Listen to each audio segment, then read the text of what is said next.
మేలో చివరి రోజున దేవుడు సెలవిచ్చే ప్రవచన వాకుందని పరిశుద్ధాత్మ దేవుడు సెలవిస్తున్నాడు. నమ్ముచువాళ్ళు గట్టి హరిసివని చెప్పండి.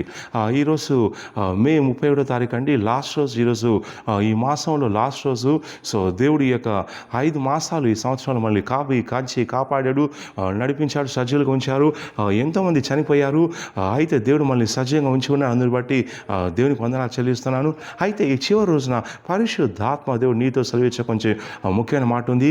ఏంటంటే, ఇన్ని మాసాల పాటు, ఇన్ని సంవత్సరాల పాటు నువ్వు ఎన్నో దుఃఖాలు గుండా, ఎన్నో ఓటములు గుండా, ఎన్నో కష్టాలు గుండా, సమస్యలు గుండా, పోరాటం గుండా వచ్చి ఉన్నావు. కాబట్టి ఈ మే మాసం ఊహించేటప్పుడు ఈ లాస్ట్ రోజున పరిశుద్ధాత్మ దేవుడు సెలవిచ్చే మాట ఏంటంటే, ఇక నీ దుఃఖ దినములు సమాప్తములవుతున్న సెలవిస్తున్నాడు. నమ్ముచువాళ్ళు గట్టి అరిసి అని చెప్పండి. ఇన్నాళ్ళు ఏ దుఃఖ దినం గుండా నువ్వు వెళ్ళి ఉన్నావో, ఇక నీ దుఃఖ దినములన్నీ ఒక్కొక్కడిగా నేను సమాప్తం చేస్తానని పరిశుద్ధాత్మ దేవుడు సెలవిస్తున్నాడు. ఇక నమ్ముచువాళ్ళు చెప్పండి గట్టి అరిసి అని నేను ప్రార్థన చేస్తానండి. ఈ ప్రవచనవాక్య యెషయా గ్రంథం 60 నుంచి వస్తుంది. దేవుడు సెలవిస్తున్నాడు, ఇక నీ సూర్యుడికి అస్తమించడు, నీ చంద్రుడు క్షీణించడు, యెహోవాయే నీకు నిత్యమైన వెలుగుగా ఉండును, నీ దుఃఖ దినములు సమాప్తం సెలవిస్తున్నాడు. సో ఇన్నాళ్ళు నీ జీవితంలో సూర్యుడు అంటే, సూర్యుడు చంద్రుడు ఏంటంటే ఆశీర్వాదాలకు, వెలుగుకు వాళ్ళు నిదర్శనాలుగా ప్రతీకలుగా ఉన్నారు. అయితే ఇన్నాళ్ళు నీ జీవితంలో వెలుగు, ఆశీర్వాదం ఏ కార్యమైతే నువ్వు చూడాలని కోరుకున్నావో, ఈ కార్యాలన్నీ కూడా అస్తమిస్తున్నాయి, ఆగిపోతున్నాయి, దుఃఖాలు వస్తున్నాయి, పోరాటాలు కూడా వెళ్తున్నావు. కానీ పరిశుద్ధాత్మ దేవుడికి సెలవిచ్చే మాట ఏంటంటే, ఈ మే మాసం మీరు ముగిస్తుండగా, నూతన మాసంలోకి మీరు ప్రవేశించబోతుండగా, ఇక నీ చంద్రుడు క్షీణించడు, ఇక నీ ఆశీర్వాదం క్షీణించదు, నీ వెలుగు అస్తమించదు. నీ చుట్టూనటువంటి ఏమైతే నిబంధన ఉందో, ఏమైతే ఆశీర్వాదాన్ని దేవుడు నీ పట్ల ఉంచి ఉన్నాడో, ఇక ఆశీర్వాదం క్షీణించదు, ఆశీర్వాదం నశించదని పరిశుద్ధాత్మ దేవుడు సెలవిస్తున్నాడు. నమ్ముచువాళ్ళు చెప్పండి గట్టి అరిసివని. అండ్ అలాగే యెహోవాయే నీకు నిత్య వెలుగుగా ఉంటాడు. ఇన్నాళ్ళు వాళ్ళు వీళ్ళు ఎవరో వచ్చి మీ సాయం చేస్తాం, మేలు చేస్తామని చెప్పి ఎన్నో మాటలు చెప్పి మిమ్మల్ని మభ్యపెట్టి మోసం చేసే ప్రయత్నం చేస్తుండొచ్చు. కానీ పరిశుద్ధాత్మ దేవుడు సెలవిచ్చే మాట ఏంటంటే, ఈ మనుషులు నమ్ముకోవడం కంటే యెహోవాను నమ్ముకోవడం ఉత్తమము. ఇక నీకు నిత్యమైన వెలుగుగాను, సాయంగాను, ఆశీర్వాదంగా, అభిషేకంగా, మేలుగా సంపదగా ఉంటాడు. ఎంతమంది వచ్చి మీకు మాటలు చెప్పినా కానీ వాళ్ళ మాటల మీద నిలబడరు. కానీ దేవుడు మాత్రం మాట నిలబడతారండి. భూమి ఆకాశం గతించినా కానీ నా మాటలు గతించమని ప్రభు సెలవించి ఉన్నాడు. ఇక మీ దుఃఖ దినములు సమాప్తములగుచున్నామని సెలవిస్తున్నాను. ఇన్నాళ్ళు నువ్వు ఎన్నో దుఃఖ దినములు వెళ్ళి ఉన్నావు.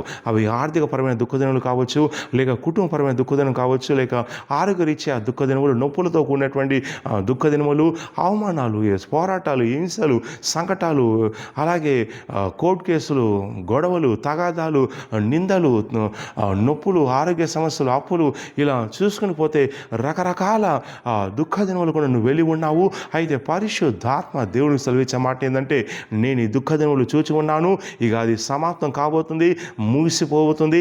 ఒక్కొక్క దుఃఖ దినముల నుంచి నేను బయటికి లాబోతున్నాను, నూతనమైనటువంటి ఆశీర్వాద దినంలోకి నడిపిస్తానని పరిశుద్ధాత్మ దేవుడికి సెలవిస్తున్నాడు.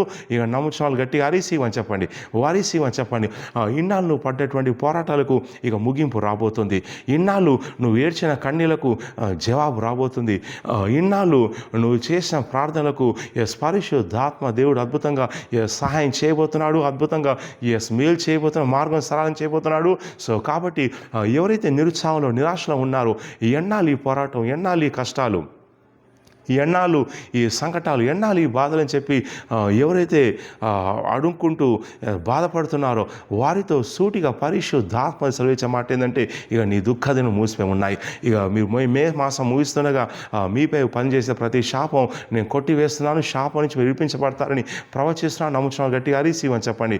ఈ మే మాసం ముగిస్తుండగా నీ చుట్టూనటువంటి సంఖ్యలను నేను తెంచివేస్తున్నాను. యేసుక్రీస్తు నామములో సంఖ్యల నుంచి విడిపించబడతానని ప్రవచిస్తున్నాను. నమ్ముచున్నాను వాళ్ళు గట్టి అరిసివని చెప్పండి. ఈ మే మాసం ముగిస్తుండగా ఇక నీ జీవితంలో ఇన్నాళ్ళు ఉన్నటువంటి బాధలని తొలగిపోతున్నాయి. నూతన మేలులోకి, నూతన ఆశీర్వాదాలకు మీరు దేవుడు మిమ్మల్ని నడిపిస్తారని ప్రవచిస్తున్నాము. గట్టి అరిసివని చెప్పండి.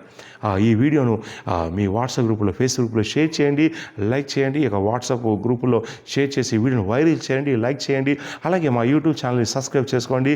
ప్రతిరోజు రాత్రి 7 గంటలకు ఈ యూట్యూబ్ ఛానల్లో, ఫేస్బుక్లో లైవ్ వస్తుంది చూడండి. అలాగే మా యూట్యూబ్లో ఛానల్లో చాలా షార్ట్స్ ఉన్నాయి, అవి చూడండి. అలాగే ప్రతి శుక్రవారం సికింద్రాబాద్ బేతల్ చర్చ్లో ప్రతి ఆదివారం మొదటి ఆరాధన ఉదయం 9 గంటలకు, ప్రతి ఆదివారం రెండో ఆరాధన 5 గంటలకు ఉంటుందండి. దేవుడు ఈ ఆరాధనలో స్వస్థలు, అద్భుతాలు, మహత్కార్యాలు చేస్తున్నాడు.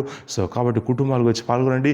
ప్రతి శనివారం నాడు కూడా లోతైన ప్రవచనం, స్వస్థ విడుదల కోసం నేను పోస్ట్ అపాయింట్మెంట్ ఇస్తున్నాను. అలాగే ప్రతి శుక్రవారం నాడు కూడా లోతైన ప్రవచన ఎవిడెన్స్ కోసం ఫోన్ అపాయింట్మెంట్ లేక WhatsApp video call, Zoom appointment ఇస్తున్నాను. కావాల్సిన వాళ్ళు కింద ఉన్నటువంటి ఆఫీస్ నెంబర్ కాల్ చేసి వివరాలు కనుక్కోండి. ఇక మే మాసం మీరు ముగిస్తుండగా, ఇక దేవుడు మీ దుఃఖ దినాలు ముగిస్తాను సెలవిస్తుండగా నమ్ముచున్నాను గట్టిగా హరీసివ్ అని చెప్పండి. God bless you.